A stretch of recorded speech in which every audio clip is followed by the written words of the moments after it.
ओजान, खैरियत तो है?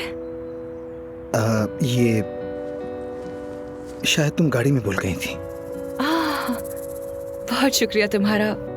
तुम तो जानते हो ये मेरी नानी की निशानी है। बहुत शुक्रिया तुम्हारा। कोई बात नहीं। बतूल कैसी है?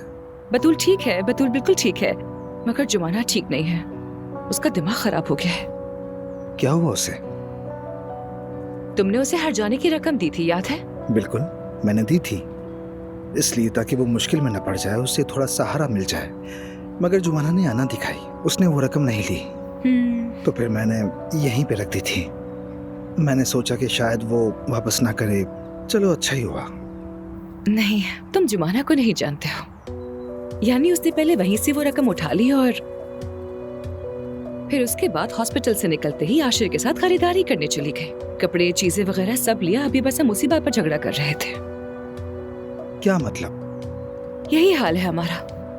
यानी सख्त सर्दी में भी घर में एक कोयला तक नहीं है, और ऊपर से उसकी बहन भी बीमार है, और उसे आशिर के साथ घूमने फिरने और शॉपिंग की पड़ी है।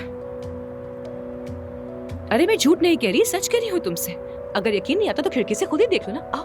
हाँ, देखो ना।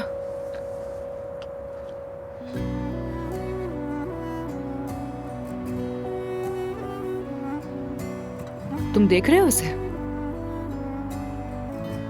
मैंने उससे कहा भी था यही कि आशिर को मुतासिर करने के बजाय उसे अपनी बहन का ख्याल करना चाहिए।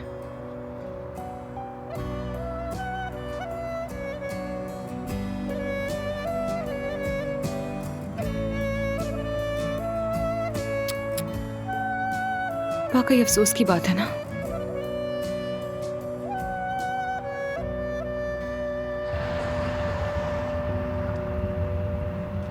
मैंने फाइल कमाल को दे दी है। पहले तो वो थोड़ा सा हिचकिचाया, मगर रकम देखते ही खामोशी से चला गया। कह रहा था कि जल्द जवाब देगा। जबरदस्त, वैसा ही हुआ जैसा सोचा था मैंने कहा था ना, पैसा इंसान का रवैया बदल देता है। वैसे माफ करना यास्मीन, मुझे वहां से जल्दी में निकलना पड़ा। दरअसल अम्मी मुझसे मिलना चाहती थी, इसलिए। तुम टैक्सी करके चली जाओगी ना? हाँ चली जाऊंगी, फिक्र ना करो। वो जैसे ही राब्ता करेंगे तुम्हें बता दूंगी। ठीक है, बहुत बहुत शुक्रिया।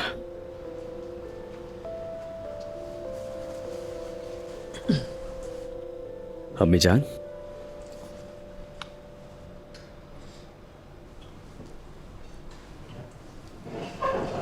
क्या हुआ? लगता है बाबा के बारे में बात करना चाहती हैं। ठीक किया आपने। घर में हमारी बात ठीक से नहीं हो पाती। क्या बीमारी में कोई नई बात सामने आई है? नहीं, तुम्हारे बाबा की बीमारी के बारे में नहीं है। तुम्हारी बीमारी पर बात करेंगे बेटा। आयजा नामी बीमारी जो तुम्हें हो गई है, सब कुछ जानती हूं मैं। आयजा ने मेहमत को तुम्हारी वजह से छोड़ा। तुमने आयजा को शादी के लिए प्रपोज किया, सब कुछ जानती हूं मैं। किसने कहा ये आपको? किसने बताया है? जिसने भी बताया हो, क्या फर्क पड़ता है बेटा। मेहमत ने, इसलिए आज सुबह आया था वो। उसकी अजीब बर्ताव का यही मतलब था। मेहमत को कुछ नहीं पता है, वो कुछ नहीं जानता है। खालदा आई थी मेरे पास, उसी ने बताया। सुनो बेटा, आखिर तुम ये सब कुछ कैसे कर सकते हो? मेहमत तुम्हारा कजन है। तुम कैसे मेहमत की मंगेतर का हाथ पकड़ के उसे प्रपोज कर सकते हो? मुझे तो सोचते हुए भी शर्म आती है। अम्मी जान, इसमें शर्माने या छुपाने वाली कोई बात नहीं है। आयजा और मेहमत का ताल्लुक खत्म हो चुका है। उनके दरमियान कुछ भी बाकी नहीं रहा है। बेटा, मान भी लिया था कि सब कुछ खत्म हो गया था, तो क्या पूरी दुनिया में सिर्फ यही लड़की रह गई थी? तुम अपनी कजन की मंगेतर को शादी के लिए कैसे प्रपोज कर सकते हो? समझ नहीं आ रहा ऐसा कैसे हो सकता है। जुमाना ऐसा कैसे कर सकती है? मुझे भी समझ नहीं आ रहा। शायद वाकई मोहब्बत करती है उस लड़के से। इश्क में पागल हो गई है उसके, मेरा ख्याल है। इसीलिए खुद को संवार रही है, खूबसूरत बनने की कोशिश कर रही है। लड़का अमीर जो है चाहती होगी कि वो उसे पसंद करे, इसलिए एक लिबास पहनती है, दूसरा उतारती है। ठीक है, खैर अब मैं चलता हूँ।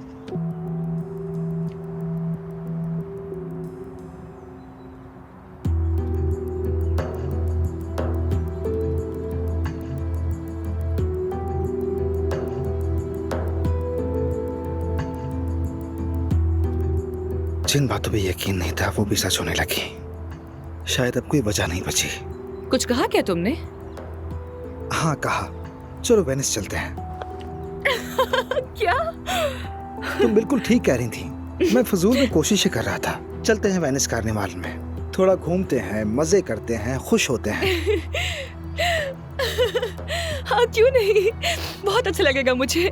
सब कुछ ठीक हो जाएगा, बहुत एंजॉय करेंगे, वादा करती हूँ मैं। ठीक है, बाद में बात करते हैं। सब कुछ कितना खूबसूरत होगा ना। उम्मीद है।